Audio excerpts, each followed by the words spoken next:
রাজনৈতিক দলগুলো পক্ষে থাকলেও সংস্কারের সময়ক্ষেপণ নিয়ে প্রশ্ন উঠছে। মন্তব্য তারেক রহমানের। নির্বাচনের সুনির্দিষ্ট রোডম্যাপ দাবি। সোমবার দেশে ফিরছেন বেগম খালেদা জিয়া।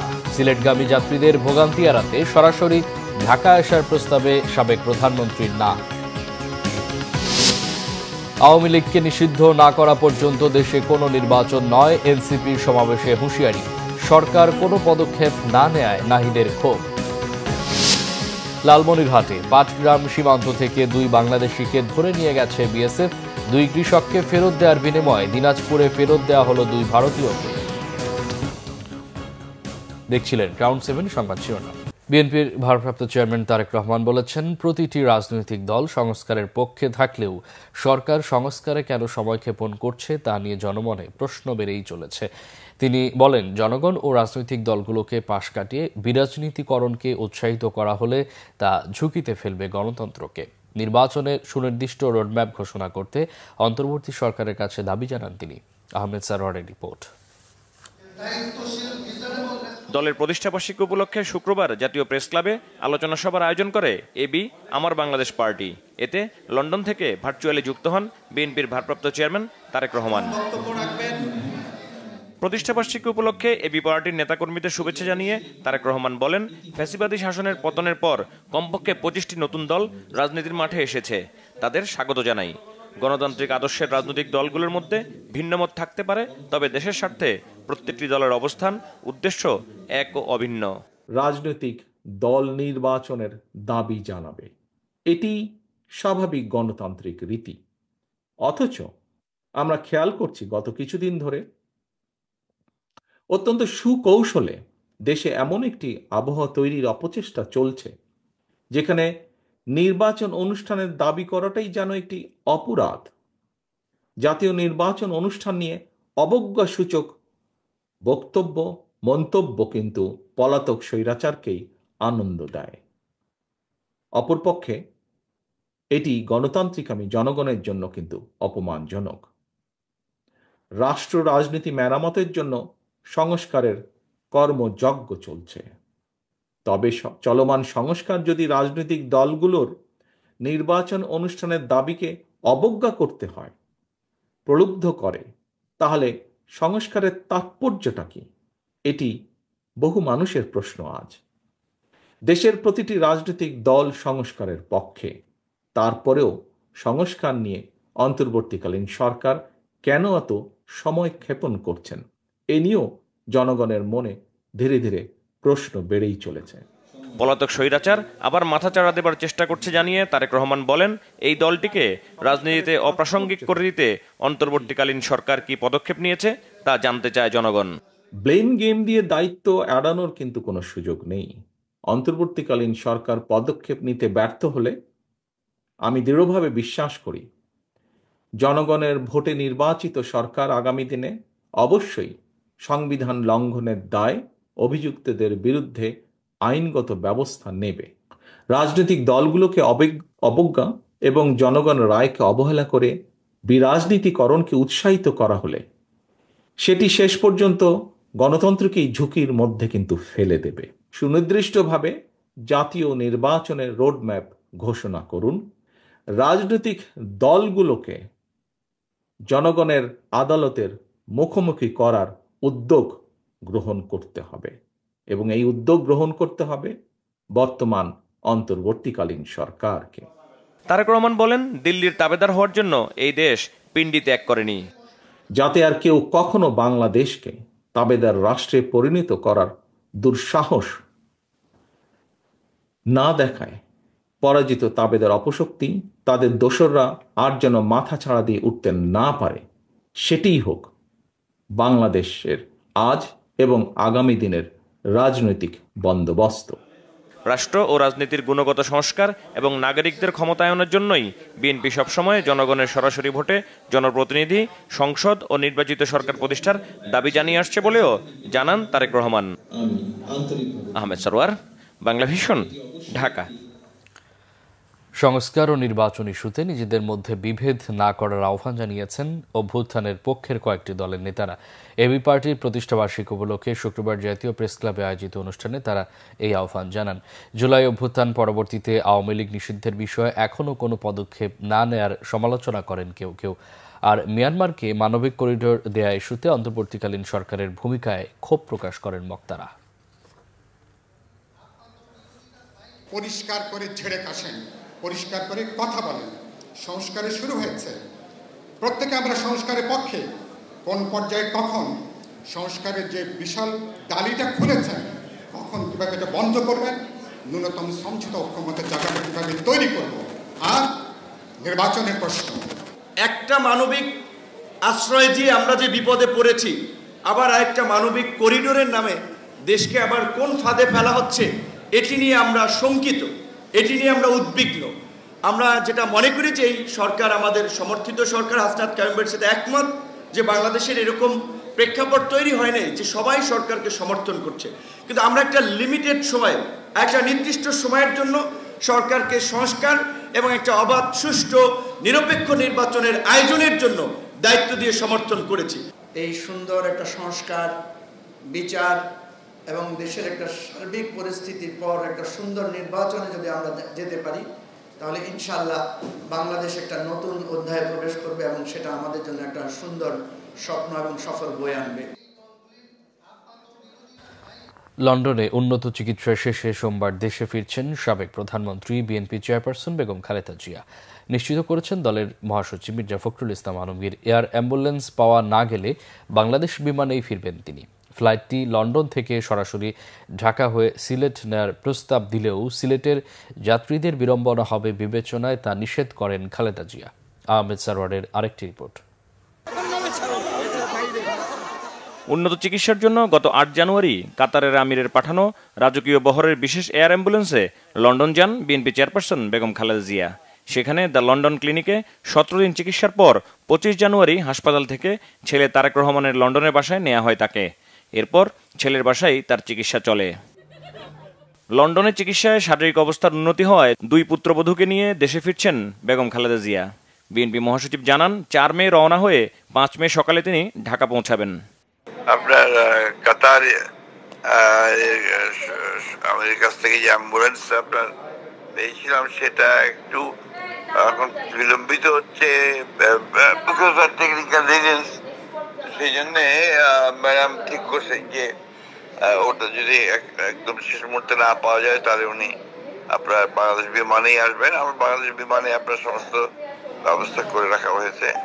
৪ তারিখে উনি রওনা হলে উনি ৫ তারিখে ১১টার দিকে এসে পৌঁছাবেন। আমরা যত জানি এখন পর্যন্ত যে সঙ্গে তার ২ বৌমা আসবেন আর।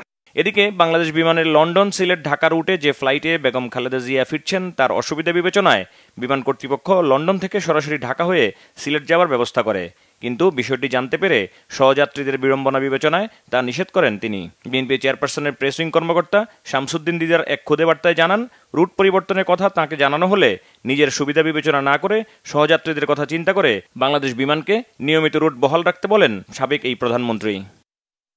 এদিকে ঢাকায় অবস্থানকালে দলের ভারপ্রাপ্ত চেয়ারম্যানের সহধর্মিণী ডক্টর জোবাইদা রহমানের নিরাপত্তা নিশ্চিতে পুলিশ মহাপরিদর্শককে চিঠি দিয়েছে বিএনপি। আহমেদ সরওয়ার, বাংলা ভিশন, ঢাকা।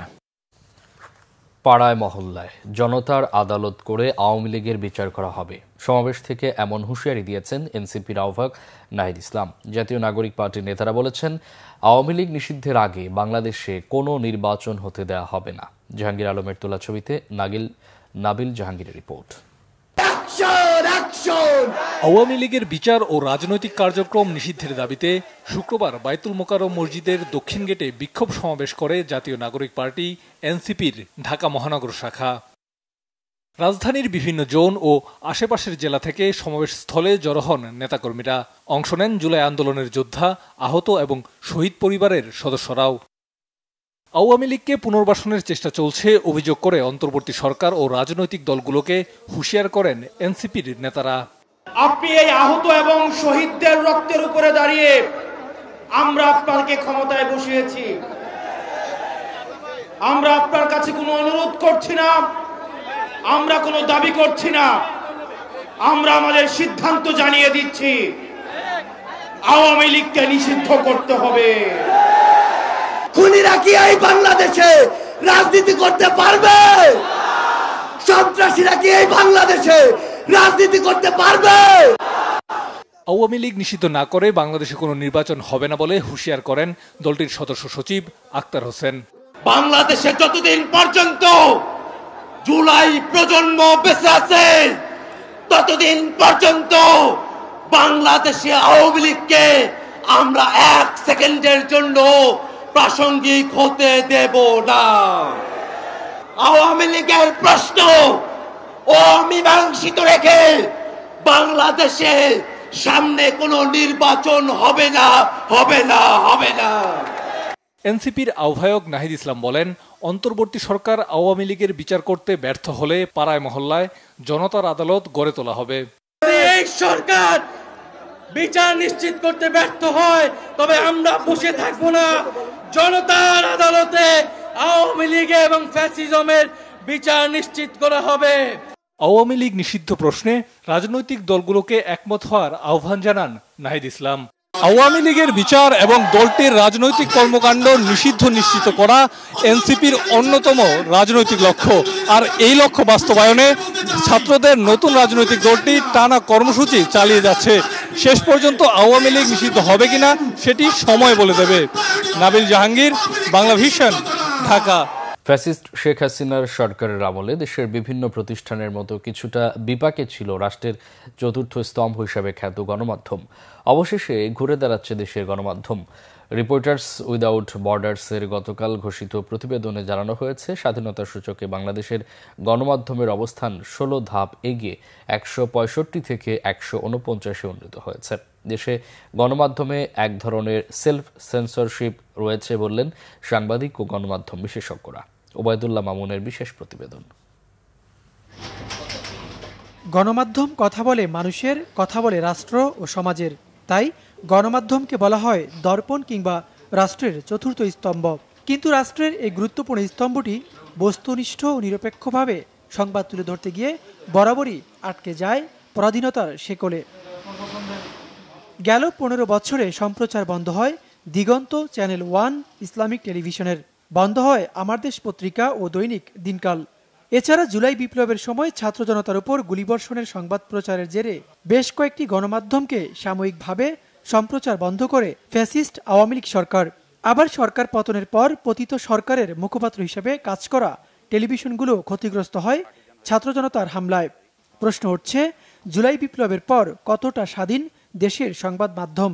কেনই বা সংবাদ মাধ্যমগুলো পুরোপুরি চাপমুক্ত হতে পারছে না? চাপের কারণে গণমাধ্যমগুলোর যারা নীতি নির্ধারক তারা কিন্তু সেলফ সেন্সর চলে আসছিল এবং সেই পথে এখনও হাঁটছে। এইটা করলে বোধ হয় মানে সরকারের কর্তা ব্যক্তিরা রাগ করবে। তারা নিজেরাই কিন্তু সেলফ সেন্সরশিপ করছে এবং এই সেলফ সেন্সরশিপ করতে গিয়ে দেখা গেছে যেটি হয় যে আসলে মানে গণমাধ্যমের যেই মূল ক্যারেক্টার সেই ক্যারেক্টার থেকে সরে যাচ্ছে। সাংবাদিকরা ঐক্যবদ্ধ থাকতে হবে, দল মত নির্বিশেষে।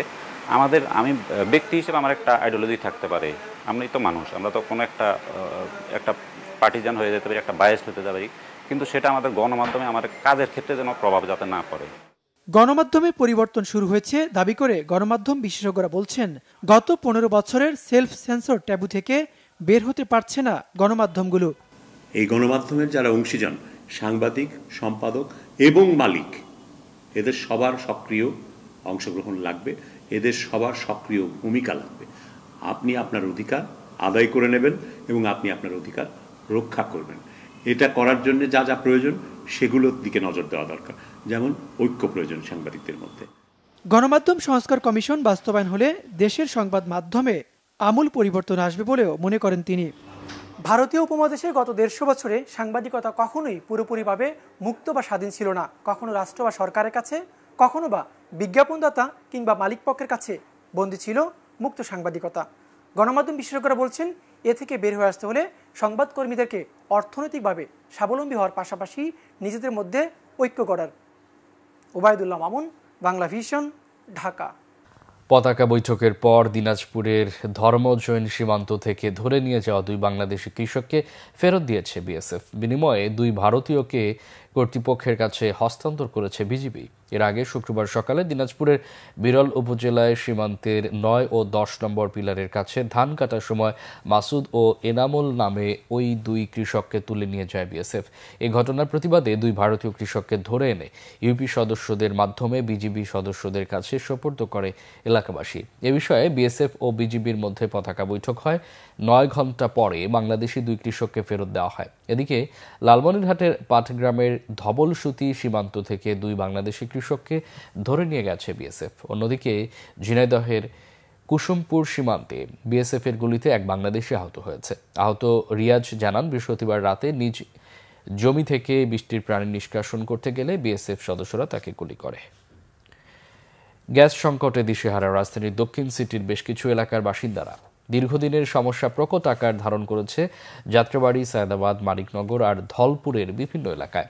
রাতে সামান্য গ্যাস থাকলেও দিনে প্রায় গ্যাস শূন্য হয়ে যায় চুলা। বারবার কর্তৃপক্ষের দৃষ্টি আকর্ষণ করা হলেও কারো কোনো ভ্রুক্ষেপ নেই বলে জানান এলাকাবাসী। এই অবস্থা চলতে থাকলে বিল বন্ধ সহ কঠোর পদক্ষেপের হুঁশিয়ারি এলাকাবাসীর। বিস্তারিত দেখুন আমার কয়েকটি রিপোর্টে। পরেও এই বাড়িতে এখন পর্যন্ত রান্নার এই চুলাটি জ্বালানো সম্ভব হয়নি। এখন বেলা ঠিক 12:30। গ্যাসের চুলা জ্বলেনি, আর জ্বলবে বা কিভাবে? গ্যাসের কোনো চাপ নেই এখানে। রাজধানীর ধলপুর এলাকার 49 নং ওয়ার্ডের প্রতিটি ঘরের চিত্র একই। সবচেয়ে বেশি বিপাকে নিম্নবিত্তরা। গ্যাসের চাপ না থাকায় মাটির চুলায় লাকড়ির উপরই ভরসা এই এলাকার বেশিরভাগ পরিবারের। কোনোদিন এমন আছে আমরা না খাওয়া থাকি, আর বেশি অংশে বাইরেতে খাবার কিনা খাইতে লাগে। মনে করেন গ্যাস আছে না, এই জন্য লাকড়ি দিয়ে রাঁধতে হয়, আমাদের কষ্ট হয়, প্রচুর কষ্ট। পোলা পাইলে রাঁধতে পারি না, রাইন্দা খাইতে 3টা কি 4টা বাচ্চা যায়। গ্যাস যদি না পাইতাম, গ্যাস থাকা তো দরকার নেই, আমরা লাকড়ি চুলায় রাইন্দা খাম। গ্যাস বিড়ম্বনায় ঘরে নারীদের এমন হাহাকার, পরিবারের সব সদস্যই গ্যাস সংকটের ভুক্তভোগী। তাই এর প্রতিবাদ জানাতে শুক্রবার রাস্তায় নেমে এলেন এলাকার পুরুষেরা। তারা জানালেন, দীর্ঘদিনের এই সংকট দূর করতে কর্তৃপক্ষের দৃষ্টি আকর্ষণে মানববন্ধন ও বিক্ষোভ মিছিল করছেন তারা, কিন্তু কর্তৃপক্ষ নীরব। আমরা বহুবার গ্যাস কর্তৃপক্ষের কাছে দাবি জানিয়ে আসছি, কিন্তু কোনোভাবেই আমাদের দাবি পূরণের লক্ষ্যে কোনো ব্যবস্থা নেওয়া হয়নি। গ্যাসের বিল এরা ঠিকই নিতেছে, কিন্তু গ্যাস নাই। তারপরেও যে কোনো সময় আইসাই এইটা হইলে আপনার দোষ, এইটা দোষ।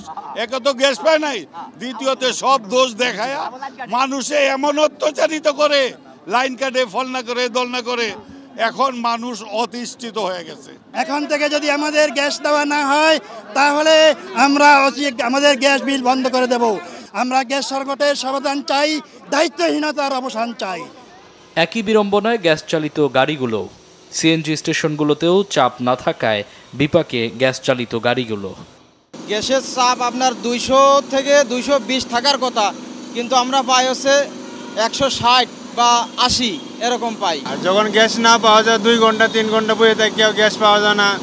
আমাদের 20 টাকা 30 টাকার গ্যাস ঢুকে, 100 টাকার গ্যাস ঢুকে, এই টাকাতে তো আর গাড়ি চালানো যায় না। শিগগিরই গ্যাস সংকট নিরসন না হলে কঠোর আন্দোলনের হুঁশিয়ারি দেন দক্ষিণ সিটির বাসিন্দারা। মামুন আব্দুল্লাহ, বাংলা ভিশন, ঢাকা। প্রধান উপদেষ্টার প্রেস সচিব শফিকুল আলম বলেছেন, মিয়ানমারের সাথে করিডোর বিষয়ে রাজনৈতিক দলগুলো অপরিপক্ক কথা বলছে। পুরো প্রক্রিয়াটি জাতিসংঘের নেতৃত্বে হবে। সিদ্ধান্ত চূড়ান্তের আগে সরকার সবার সাথে কথা বলবে। শুক্রবার চট্টগ্রাম সার্কিট হাউসে সংবাদ সম্মেলনে করিডোর প্রসঙ্গে সরকারের অবস্থান স্পষ্ট করেন তিনি। এ সময় প্রেস সচিব জানান, জাতিসংঘ যদি মানবিক করিডোর করার চিন্তাভাবনা করে তবে সরকার ইচ্ছুক, তবে সেটি জাতিসংঘের নেতৃত্বেই হতে হবে। তার আগে জাতিসংঘকে 2 দেশ ও রাখাইনের অন্য পক্ষগুলোর সাথে কথা বলতে হবে। সংবাদ সম্মেলনে প্রেস সচিব চট্টগ্রাম বন্দরের সক্ষমতা বাড়াতে ও দেশকে ম্যানুফ্যাকচারিং হাবে পরিণত করতে বন্দরের টার্মিনাল পরিচালনায় বিশ্বসেরা প্রতিষ্ঠানকে যুক্ত করার কথা বলেন। আগামী সেপ্টেম্বরেই সরকার তা চূড়ান্ত করবে বলেও জানান তিনি। টাঙ্গাইলে কৃষি গবেষণা ইনস্টিটিউটের সহযোগিতায় বিনামূল্যে কৃষকদের দেওয়া হয়েছে আলু উত্তোলনের আধুনিক যন্ত্র।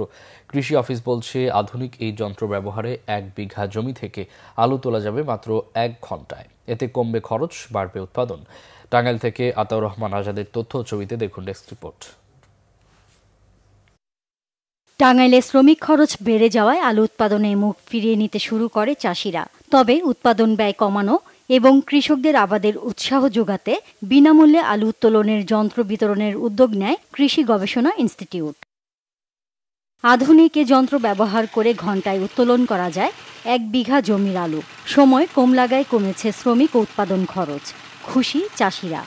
কামলা ওটা দিয়ে ওড়াইতাম তাহলে মনে হয় অনেক কামলা লাগতো, তো সেই কারণে মেশিন দিয়ে ওড়াইতেছি, তাতে আমাদের অনেক হাসি হয়ে গেছে। কামলা নিয়ে তুললে 70-80 টাকা কামলা লাগতো, আর অন মেশিন দিয়ে তুলতেছি, অন মেশিনে অনেক খরচ কমে গেছে। কোনো বছর এই কেয়ারিং উত্তোলন খরচটা বেশি হয়, এই বছর গাড়ি দিয়ে ওঠানে আমাকে উত্তোলন খরচটা অনেকটা কম। বিভিন্ন জাতের আলু উৎপাদন সহ প্রযুক্তিগত সহায়তা দেওয়ার কথা বলছেন এই কর্মকর্তা।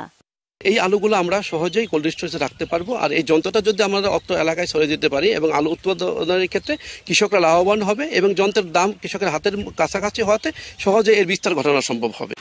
চলতি মৌসুমে জেলার সব কয়টি উপজেলায় আলু আবাদ হয়েছে 4122 হেক্টর জমিতে। এবার 83,509 মেট্রিক টন আলু উত্তোলন সম্ভব বলে মনে করছেন সংশ্লিষ্টরা। Bangla vision news desk. সংবাদ শেষ করব ক্রাউন 7 শিরোনামগুলো আরেকবার জানিয়ে। রাজনৈতিক দলগুলো পক্ষে থাকলেও সংস্কারের সময়ক্ষেপণ নিয়ে প্রশ্ন উঠছে, মন্তব্য তারেক রহমানের। নির্বাচনের সুনির্দিষ্ট রোডম্যাপ দাবি। সোমবার দেশে ফিরছেন বেগম খালেদা জিয়া, সাথে থাকছেন 2 পুত্রবধূ। সরাসরি ঢাকা নয়, সিলেটের যাত্রীদের নামিয়েই ফিরবেন রাজধানীতে। আওয়ামী লীগকে নিষিদ্ধ না করা পর্যন্ত দেশে কোনো নির্বাচন নয়, এনসিপির সমাবেশে হুঁশিয়ারি। সরকার কোনো পদক্ষেপ না নেয় নাহিদের ক্ষোভ। লালমনিরহাটে পাটগ্রাম সীমান্ত থেকে 2 বাংলাদেশিকে ধরে নিয়ে গেছে বিএসএফ। 2 কৃষককে ফেরত দেওয়ার বিনিময়ে দিনাজপুরে ফেরত দেওয়া হলো 2 ভারতীয়। এই ছিল এখনকার মতো। পরের সংবাদ সকাল 10টায়, এর আগে 9টায় রয়েছে নিউজ টপ 10 দেখার আমন্ত্রণ রইল। এছাড়া বাংলা ভিশন সংবাদ ও সংবাদ সংশ্লিষ্ট অনুষ্ঠান দেখে ভিজিট করুন www.bvnews24.com ও facebook.com/banglavision এবং সাবস্ক্রাইব করুন youtube.com/banglavision। এতক্ষণ সাথে থাকায় অসংখ্য ধন্যবাদ।